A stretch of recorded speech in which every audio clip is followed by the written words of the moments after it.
여러분 땅 좋아하십니까? 땅, 부동산. 다 좋죠. 다 좋아하죠. 땅 안 좋아할 사람은 없지만 좋아하긴 다 좋아하는데 공교롭게도 아무도 줄 사람이 없어서 누리지 못하고 있는 게 아쉬울 뿐입니다. 누가 준다고 하면 감사합니다 하고 받겠는데 도통 준다는 사람이 없어서 땅을 그냥 좋아만 할 뿐 땅을 가지고 있기는 쉽지가 않은 것 같습니다. 그래서 제가 오늘은 여러분들에게 땅 받는 방법을 공개해 드리려고 합니다. 어떻게 하면 우리가 땅을 받을 수 있는지, 여러분이 좀 땅을 좀 많이 소유할 수 있기를 바라는 마음으로 제가 비법을 공개해 드릴 테니까 오늘 나오신 분들만 이 비법을 들으시면 좋을 것 같아요. 우리 지난 시간에 온유한 자가 복이 있다라는 말씀을 생각해 봤습니다. 온유한 자는 복이 있다. 세 가지를 제가 말씀드렸는데 기억나시는 대로 한번 말씀해 보실래요? 첫 번째는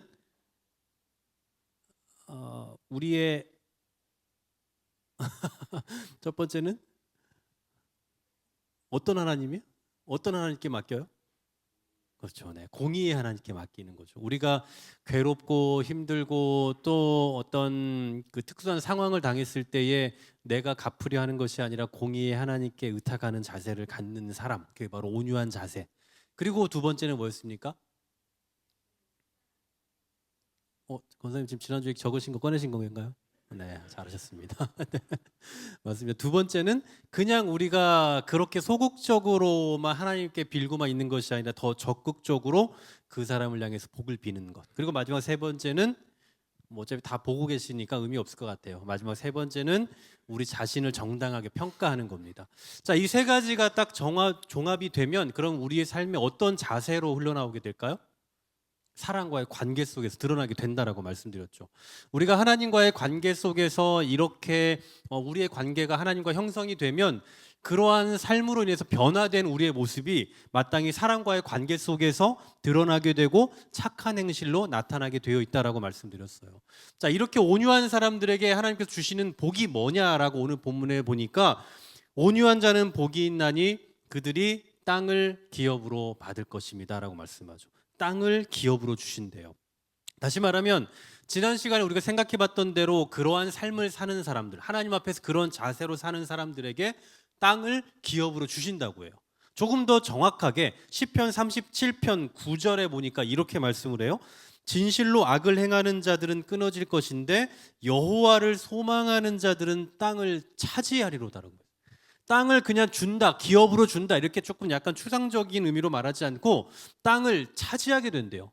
또 11절도 마찬가지입니다. 그러나 온유한 자들은 땅을 차지하며 풍성한 화평으로 즐거워하리로다. 온유한 사람은 땅을 누린다라고 또 더 정확하게 온유한 사람은 그냥 땅을 기업으로 받는다 뭐 이렇게 아니라 땅을 차지하게 된다라고 아주 적극적인 표현을 사용하고 있습니다. 일반적으로 세상에서는 돈을 많이 가진 사람들이 땅을 갖죠. 돈을 많이 벌고 또 권력이 있거나 땅을 가질 수 있는, 소유할 수 있는 능력이 있는 사람들만 땅을 갖게 됩니다.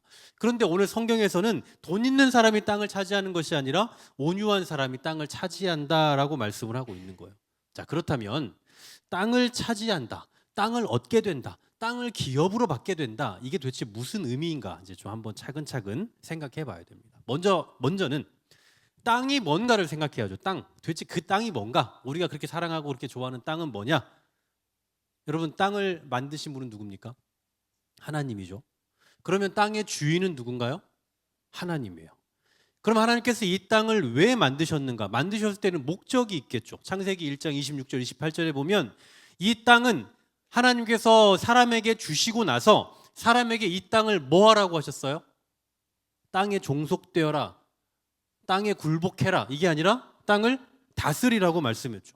땅을 다스리는 거예요. 그러니까 이 땅이라는 것은 사람의 다스림을 받기 위해서 만들어진 겁니다.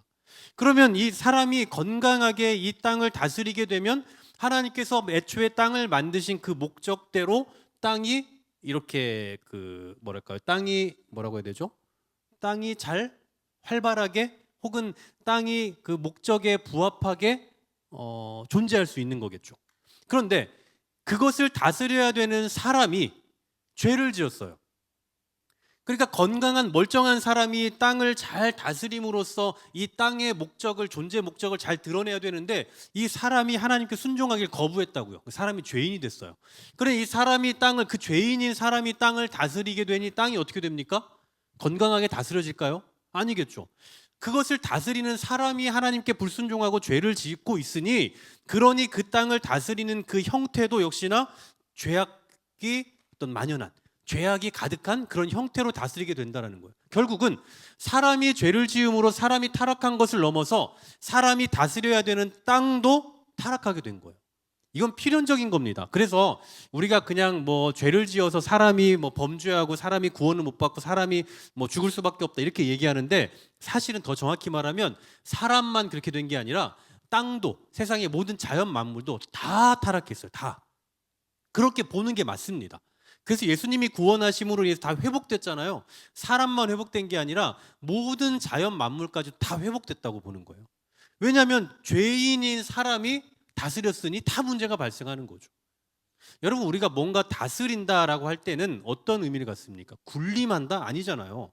왕이, 임금이 백성을 다스린다라고 할 때는 왕이 자기 마음대로 백성을 막 다스리고 자기 잘 먹고 잘 살려고 백성들을 막 굶주리게 하고 힘들게 만드는 게 아니라 어떻게 백성이 조금 더 잘 살까, 더 편안하게 살까를 고민하면서 그렇게 이 나라를 세워가는 게 다스리는 통치자의 행위의 모습이에요.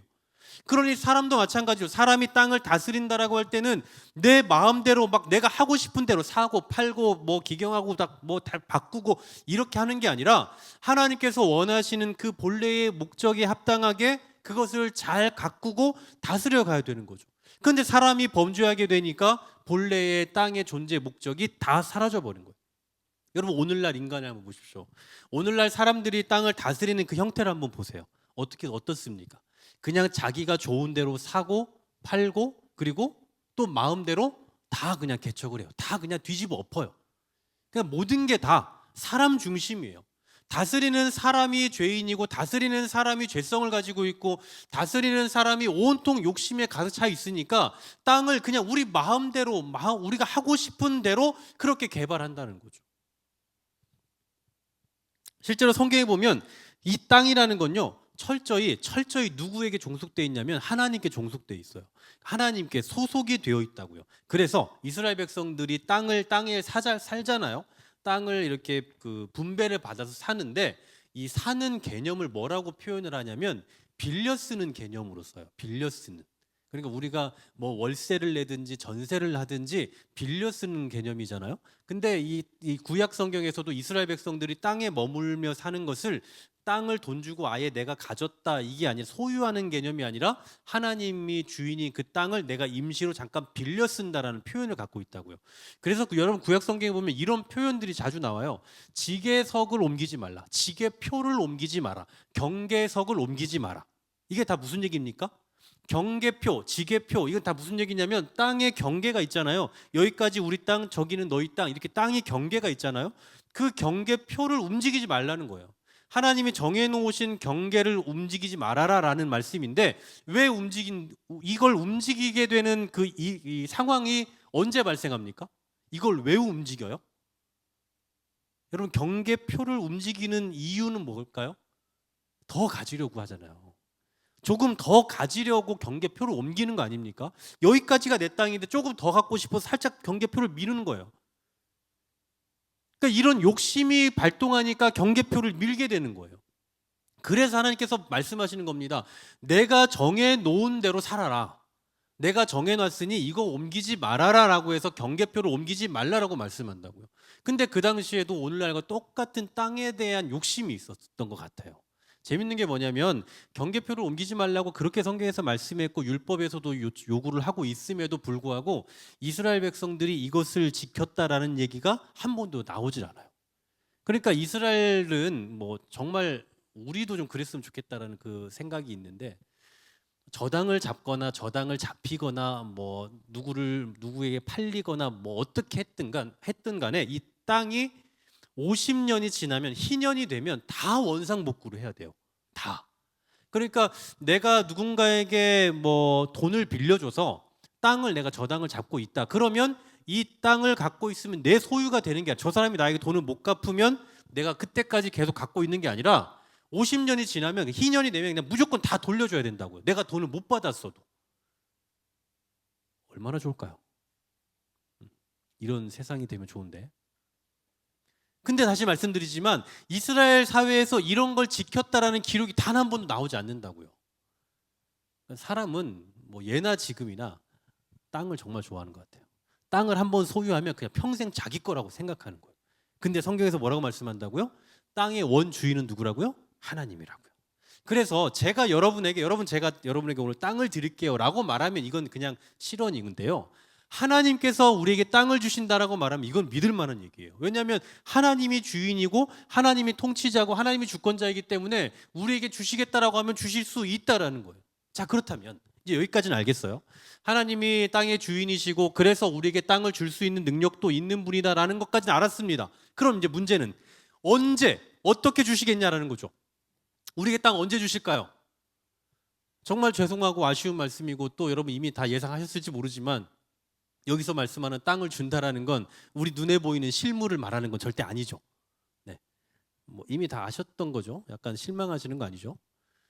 그건 아니에요. 왜냐하면 만약에 그렇게 되면 어떤 문제가 발생하냐면 모순이 생겨요. 예를 들면 성경 시대에 보면 대부분의 신앙인들은 다 나그네로서의 삶을 살잖아요. 잘 곳도 없고 살 곳도 없고 땅도 없이 사는 사람들 얼마나 많습니까? 박해를 받으면서 피해 다니는 사람들 너무나 많잖아요. 그랬던 사람들에 대한 기록이 너무나 많이 있어요. 심지어 예수님조차도 머리 둘 곳이 없다라고 말씀하고 있죠. 오늘날에도 뭐 북한과 같이 예수님을 정말 겨우겨우 몰래 믿는 사람들은 이렇게 뭔가 땅을 소유하기 힘든 상황 속에 살아가고 있어요. 그런데 온유한 사람은 복을 받아서 땅을 받게 된다, 실물을 받게 된다라고 말하면 이제 이런 모순이 생긴다라는 거죠. 자, 그렇다면 어떻게 봐야 되느냐? 구약 성경에 보면요, 이 땅은 하나님의 통치를 의미할 때가 많아요. 하나님께서 통치하신다. 특별히 신명기에 보면요, 하나님의 말씀에 순종을 하면 땅을 얻게 되고 그 다음에 불순종하면 땅을 잃게 된다라는 표현들을 계속하세요. 그럼 땅을 얻게 된다라는 거는 실제로 우리가 여호와께 순종하고 말씀을 잘 믿고 들으면 뭐 부동산을 우리가 차지하게 된다 이런 의미가 아니라 여호와의 말씀에 순종하며 살면 하나님 주신 땅에서 하나님께서 주신 평안을 실제적으로 얻으면서 경험하면서 살아갈 수 있다라는 거예요. 반대로 말씀에 순종하지 않는 삶을 살게 되면 세상 속에 취해서 세상에서 속해서 살아가면서 엄청 고생하며 온전한 그 은혜와 평강을 누리지 못하는 삶을 살게 된다라는 의미를 가지고 있는 거죠. 그러므로 오늘 본문을 구약적인 개념으로 다시 표현을 하자면, 의역을 하자면 온유한 자는 하나님의 통치 아래에서 복된 삶을 살게 된다는 거예요. 다시요. 온유한 사람은 오늘부터 뭐 부동산을 소유하게 된다 이게 아니라 하나님 주신 그 통치 아래에서 복된 삶을 누리게 된다라는 의미라고요. 아, 내 이럴 줄 알았어. 뭐 이런 얘기 할 줄 알았다. 뭐 이렇게 약간 그런 느낌인데, 네, 처음에 애초에 뭐 땅 준다고 하더니 지금 뭐 결국은 뭐 의미가 그렇다 이렇게 말할 거라고 다 예상하셨을 것 같은데요. 근데 중요한 건 이제부터예요. 중요한 건 이제부터. 여러분 이런 표현들은요, 하나님께서 우리에게 주시는 뭐 평강이 있고 뭐 그래서 뭐 누리게 된다 이런 표현들은 저기 먼 미래에 우리가 죽고 나서 그리고 구원을 받아서 뭐 그때에나 누리는 것이 아니라 현재 우리가 살아가는 이 땅 가운데서 누리게 되는 그 복이라는 사실입니다. 여러분 우리가 복음을 전할 때에 밖에서 나가서 뭐 예수 믿으면 천국 갑니다 이런 얘기를 할 때 듣는 사람의 입장에서는 보통 어떤 생각을 해요? 예수 믿으면 천국 간다. 이거 언제 일어날 일입니까? 죽어야 일어나는 일이죠. 그죠? 예수 믿으면 구원을 받는다? 구원이라는 게 당장 여러분 우리 교회 나오면 뭐가 바뀝니까? 그게 아니기 때문에 죽어야 뭔가 상황이 바뀌고 상태가 바뀐다라고 그렇게 생각을 해요. 게다가 우리 어릴 때부터 주일학교에서 늘 그렇게 배워왔잖아요. 죽으면 천국 갈 수 있어. 죽으면 더 좋은 데가 있어. 근데 예수님 안 믿고 죽으면 막 지옥에 가서 뭐 불고문을 당하고 뭐 이런 얘기를 늘 어려서부터 들어왔단 말이에요. 그런데 여러분 천국은요, 성경에서 말씀하고 있는 천국은 두 가지 개념이 다 있습니다. 첫 번째는 우리가 방금 이야기한 알고 있는 장소적인 개념이에요. 그러니까 죽으면 가는 곳, 그러니까 이런 어떤 그 장소적인 의미를 가지고 있다라는 거예요. 그다음 또 두 번째는 현재적인 삶의 의미를 가지고 있어요. 그러니까 우리가 죽어서 가는 것만이 아니라 실제로 누리면서 살아가는 그 삶의 내용을 천국이라고도 표현한다고요. 근데 놀랍게도 성경에 나타나 있는 그 천국이라는 단어가 쓰이는 그 용례를 살펴보면 대부분 상당수가 후자에 속해요. 그러니까 장소가 아니라는 얘기죠. 비근한 예로 예수님께서 복음을 전하실 때 회개하라 그러면 천국에 간다라고 하신 적이 없어요. 그죠? 회개하라. 천국이 가까이 왔다라고 말하잖아요. 그 여러분 장소가 가까이 온다는 게 말이 됩니까? 내가 가야지 어떻게 물질이 옵니까? 장소가 온다는 건 말이 안 되는 얘기잖아요. 그러니까 여기서 말하는 예수님께서 말씀하시는 그 의도는 회개하라 천국이 가까이 왔다 가까이 온다라는 표현은 니들이 회개함으로써 하나님의 그 통치를 얻게 되고 그 안에서 참된 평안을 얻게 된다라는 그런 이 땅에서 현재적인 삶의 내용을 의미하고 있다는 거예요. 무슨 얘기인지 이해가 가세요? 천국은 반드시 우리가 죽어야만 가는 것이 아니라 실제로 이 땅에서 살아가면서 누릴 수 있는 것을 말한다는 거예요. 그 두 가지가 다 있어요. 그러면 죽으면 천국 못 가는 이 얘기가 아니라 그것도 있지만 그러나 1차적으로 우리가 천국을 말할 때는 이 땅에서 예수를 믿음으로 인해서 누리게 되는 그 삶의 내용을 말하는 거라고요. 여러분 정말 천국을 누리며 살고 계십니까? 고개를 끄덕끄덕 하시네요. 아주 잘 살고 계시는 거예요. 네. 제가 이 천국을 어떻게 누리느냐 이건 이 시간에 말하면 너무 힘든 것 같고요. 정말 잘 살고 계시는 겁니다. 그게 바로 천국이에요. 1차적으로. 진짜 실제로 현재 느낄 수 있는 거. 나중에 죽어서 느끼게 되는 건 말고 지금 죽겠다 하면서 일을 바득바득 갈면서 그냥 기다리다가 결국 나중에 이렇게 가는 그걸 기대하는 삶이 아니라 물론 어쩔 수 없이 그것도 기대해야 될 수도 있지만 그러나 1차적으로는 먼저 이 땅을 살아가는 현재의 삶의 내용이 바로 천국이다라는 거예요. 지난주에도 말씀드렸다시피 온유한 사람은 세상에서 약한 사람이에요. 세상에서 바라보면 얼마나 약해 보입니까? 아까 우리 정리했던 세 가지, 이 세 가지를 가지고 보면 세상에서 정말 연약해 보이고 가장 빈약해 보이고 가장 별 볼 일 없는 사람처럼 보인다고요. 그런데 바로 이런 사람이야말로 하나님의 복을 누릴 수 있는 자격이 있는 사람이고 실제로 이런 사람들에게 하나님께서 이 땅에서 복을 누리며 살 수 있도록 은혜를 베푸신다라는 사실을 믿으시기를 소망합니다. 세상에서는 이게 약해 보여요. 온유하면 세상에선 약하다고 평가한다고요. 하지만 바로 이런 사람들에게 이 땅에서 누릴 수 있는 복을 실제적인 복을요 허락해 주신다는 거예요. 근데 문제는 뭡니까? 이런 사실을 알더라도 온유한 사람은 복을 받는다, 현재적인 복을 누릴 수 있다라고 말하더라도 보통 잘 사라지지 않는다라는 거죠. 그게 잘 되지 않는 거예요. 온유한 사람이 복이 있고 온유해야 된다라는 사실도 알지만 그러한 삶을 살기가 너무 힘들어요. 저는 원래 태생적으로 막 온유한 사람은 아닌 것 같습니다. 저는 그렇게 사람이 막 순하고 순종적인 사람은 아닌 것 같아요. 근데 제가 이제 목회자로서 또 회개하고 돌아오면서 점점 이런 훈련받는 시간들을 통해서 이제 정말 많이 온유해졌고 또 지금은 정말 잘 참고 있다고 생각해요. 스스로 잘 참고 있긴 하는데 제가 좀 약간 보기와 어떻게 보실지 모르지만 약간 좀 그 정의로운 면이 있어요. 정의로운 면. 그러니까 할 말을 꼭 해야 되는 사람이고 그리고 또 뭔가 좀 잘못된 것에 대해서 좀 지적을 좀 해야 그래야 좀 직성이 풀리고 좀 이런 게 여전히 있어요. 여전히 조금은 남아 있는 것 같아요. 제가 얼마 전에 그 서울에 그 차를 가지고 가서 이제 주차를 하려고 하는데 주차하기 너무 어려워서 주차 타워를 기다리는데 한 30분 넘게 기다린 것 같아요. 줄을 계속 서서. 근데 갑자기 앞에서 웬 차가 새치기를 하고 쑥 들어가는 거예요. 너무 어이가 없고 너무 화가 나고 이거 지금 무슨 일이지 이런 그런 충격을 받아서 이제 클락션을 꽉 누르다가 이거는 정말 가서 한마디 해야 될 것 같다라는 생각이 이제 막 들었어요. 그래서 이제 가려고 하는 그 찰나에 막 여러 가지 생각들이 막 드는 거예요. 여기서 내가 목사인지 누가 알겠나? 이런 생각도 들지만 괜히 나가도 이 사람이 다시 빼진 않을 것 같은데 느낌상 그러면 뭔가 또 다툼이 생기면 그럼 우리 애들이 여기 있는데 이것도 애들이 어떻게 볼까 이런 막 여러 가지 생각들이 막 도는 거예요. 어떻게 해야 되나 그러다가 결국은 이제 참기로 했어요. 참고 이제 하지 말자 그냥 있자 하고 참자 하고 참았어요. 근데 문제는 뭐냐면 그 다음 날 또 생각나면 화가 나는 거예요. 그 다음 날 왜 그랬지? 진짜 그 사람 정말 너무 화가 나네. 이런 생각. 그리고 그 다음날 또 생각했는데 또 화가 나는 거예요. 제가 그때 뭘 느꼈냐면 내가 진짜 참는 게 맞나? 그러니까 저는 나름 많이 훈련됐고 지금도 훈련하고 있지만 훈련이 많이 돼서 잘 참고 있는 사람이라고 생각했거든요. 인내심이 좀 그나마 좀 있는 사람이고 이제 좀 많이 온유해진 사람이라고 전 스스로 그렇게 생각을 했거든요. 근데 그 앞에서는 참은 것 같긴 한데 계속해서 제 안에 분노가 남아 있다면 이거 정말 참는 것 맞나라는 그런 생각이 드는 거예요. 그래서 결국은 이게 착각일 수도 있겠다라는 생각. 우리가 내가 정말 많이 훈련됐고 내가 정말 많이 겸손해졌고 많이 온유해졌다라고 생각하시는 분들도 계실 텐데 여러분들 스스로도 그런데 사실 그것이 착각일 때도 있겠다라는 생각이 드는 거예요. 그러면서 다시 한번 제가 새삼 느낀 게 뭐냐면 온유한 사람으로 살아가고 인내하는 삶을 살아가는 것은 우리의 힘으로 우리의 의지로는 하기 어렵겠다라는 생각을 다시 한번 확신하게 됐어요. 내 의지로 아니면 뭐 제가 벌써 목회자로 살아간 20년이 넘었는데 그럼 그 기간 동안에 좀 훈련이 잘 됐을 거라고 생각했던 저의 생각까지도 착각일 수 있다라는 것을 다시 한번 생각해야 된다. 그럼 어떻게 할 수 있을까요?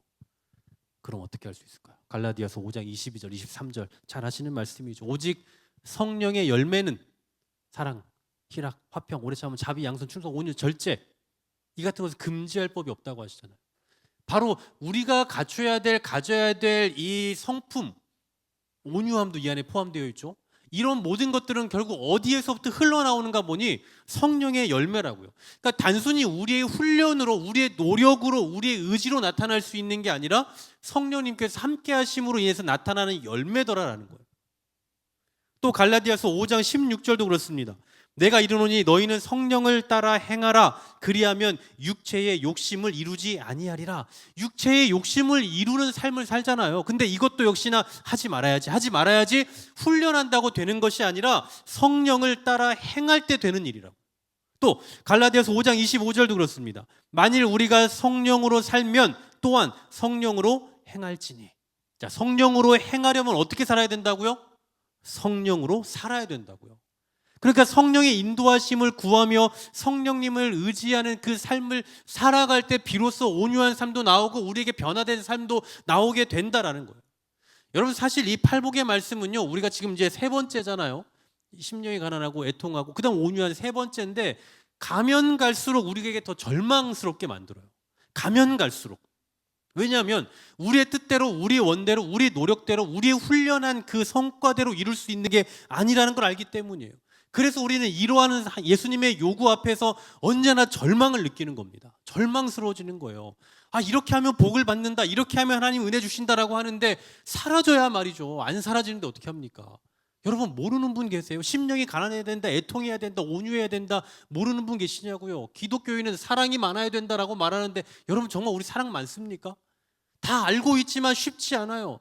그래서 저는 개인적으로 오늘 이 말씀 앞에서 또다시 아무것도 할 수 없는 나 자신을, 우리 자신을 발견하게 되는 거예요. 여러분 어떠십니까? 온유한 자로 살아야 한다고 하는데, 그리고 온유한 자에게 복을 준다라고 하는데, 오늘부터 온유해야 되겠다, 내일부터 나는 온유해져야겠다 라고 마음 먹으면 정말 온유해집니까? 그러지 않는다는 거 우리는 너무나 잘 알아요. 그래서 우리는 이 오늘 예수님의 이 말씀 앞에서 또 다시 겸손해지고 무릎 꿇을 수밖에 없는 겁니다. 우리는 할 수가 없는 거예요. 우리의 노력으로 인해서 나타나는 결과를 도무지 자부할 수가 없는 거죠. 그래서 우리는 결국 어떻게 되는 겁니까? 성령님의 은혜를 구하는 자의 위치에 서게 되는 거예요. 제가 늘 말씀드리잖아요. 금요일마다 제가 자주 말씀드리는 이 적용 중에 하나가 이거 아닙니까? 오늘도 우리가 금요일에 이 자리에 나와서 기도해야 하는 이유는 그것밖에 없는 거예요. 다시 무릎 꿇지 않고서는 내가 살아갈 수 없기 때문에. 우리는 의지도 있고 한 주간 그렇게 살아야지라고 마음 먹고 살잖아요. 어제 우리 어떤 권사님과 이렇게 얘기를 해보니까 권사님 정말 말씀의 은혜를 많이 받는데 자꾸 까먹게 돼서 너무 아깝다라고 말씀하셔요. 근데 모두의 심정 아닙니까? 여러분 다 그러시잖아요. 저도 그래요. 제가 이렇게 정말 열심히 준비해놓고 제가 열심히 전해놓고도 저도 까먹어요. 살아야겠다라고 마음 먹고 주일날 말씀을 들으면 이번 주 이렇게 살아야겠다라고 말하고 생각하고 한 주 지났는데 여러분 이번 주에 큐티 잘 하셨습니까? 이번 주에 매일매일 말씀 묵상하며 사셨어요? 어떤 형태로든 해야지라고 마음 먹고 하셨어요? 사랑방 모임 때 어떻게 하겠다라고 나름대로 다 말씀하셨을 텐데 정말 그렇게 실천하셨습니까? 잘 안 돼요. 하신 분도 많이 계시겠지만 쉽지 않다는 걸 발견한다고. 그래서 우리가 그 연약함을 발견하면서 다시 하나님 앞에서 무릎 꿇게 되는 겁니다. 사랑하는 여러분, 온유한 자가 되어야 되는데 온유한 자가 되고 싶은데, 그래서 이 땅에서 주시는 하나님의 은혜를 좀 경험하고 싶은데 그게 잘 되지 않는 우리 자신을 보면서 좀 많이 절망해도 괜찮을 것 같아요. 절망해도 괜찮을 것 같아요. 하지만 우리에게 한 가지, 한 줄기의 희망이 있다면 성령님이 우리를 다스리길 원하고 계시다라는 겁니다. 그러니까 성령님은 구원받은 자를, 예수 그리스도 안에 사는 자들을 다스리기를 요구하고 계세요. 다만 우리가 순종하지 않고, 다만 우리가 반응하지 않기 때문이 문제인 거지, 성령님은 언제나 우리를 다스리고 싶어 하신다라는 겁니다. 그러니 우리가 성령님 앞에서 무릎 꿇고 성령님을 의존하면서 나아가면, 그러면 성령님께서 우리의 삶을 바꾸시고 변화시켜 가실 거라는 거예요.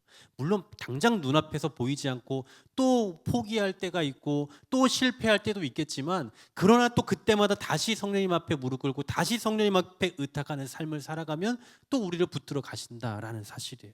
비록 우리의 의지가 부족하고 온유한 사람이 될 만한 위인도 아니지만, 오늘도 우리를 인도하길 원하시는 그 성령님께서 우리 편에 거하고 계시다라는 거 여러분 꼭 기억하시면서 성령님을 의존하며 성령님을 의지함으로 성령님 나의 연약함을 도우시고 정말 온유한 자로서의 삶을 살아갈 수 있게 하여 주옵소서. 그래서 정말 이 땅에서 하나님께서 주시는 그 참된 복과 은혜를 경험하며 살아갈 수 있는 그런 믿음의 삶이 되게 하옵소서라고 기도하며 나아가는 저와 여러분 되시기를 주의 이름으로 간절히 소망합니다.